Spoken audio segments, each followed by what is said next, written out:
We've got two executive leadership experts with us to discuss Cook's comments and to dig deeper on what is shaping up to be a duel between two of the tech world's most important leaders. Let's bring in Jeff Cohn, managing partner at Elevate Partners, a company of DHR International. Also with us, Adam Bryant, managing director at American Co. Adam, I'll start with you, if I may. Is Tim Cook right there to frame things as saying that they don't exploit customers in a way that perhaps Facebook did? That was a sort of implication. Yeah, I'm sure there's some nuance there, but at the end of the day, this is really about controlling the narrative at almost a post-it note level.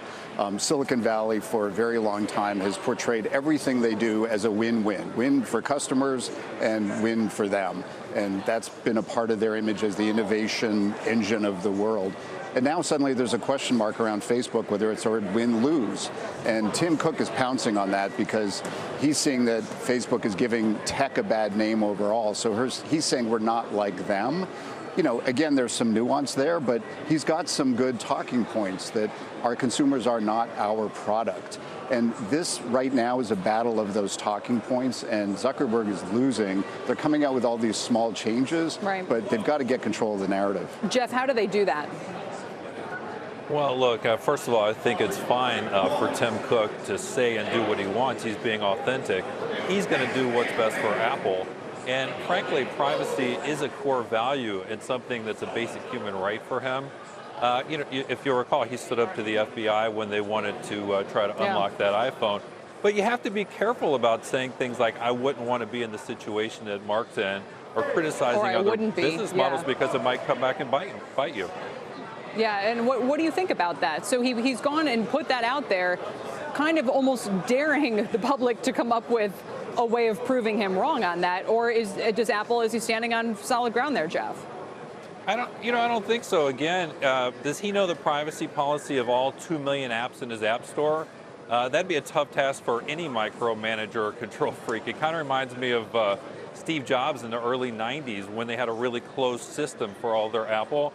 And so I think Cook should be very careful about imposing or transferring his values on other people or other companies. Adam, there's lots of debates at the moment in terms of these tech companies. Sure. Facebook, Apple, we mentioned. Also, Amazon's in the crosshairs today as well, under the president's tweeting and comments. What's your advice to Jeff Bezos about how to deal with that? It's almost as if he does engage, it could get worse for him. No, it's true, and he's obviously taken a stance where he's not going to engage at this point. I mean, Trump is great at surfing public sentiment, and there's this tech backlash that he's riding. We have to wonder if there are also some hidden agendas here. By focusing on Amazon, it takes attention away from Facebook and questions around the election, frankly. And it's also a good issue for his base. This whole idea is Amazon is putting mom and pop retailers out of business. So it's smart on Trump's part. I think at some point Bezos is going to have to come to the table and address this, because ultimately it's a war of facts. Yeah. And if there is a void, Trump is going to fill that void. Yeah. Okay, James, we'll have to leave it there. Yeah. Quickly, Kelly, go for Jeff. I just think it's also a nice swipe by the president at the Washington Post. I don't think he's too happy with them these days. Yeah, I was going to say, if only Bezos had a way to communicate with the public through a newspaper. Anyway, editorially independent, Jeff and Adam, thank you guys both very much.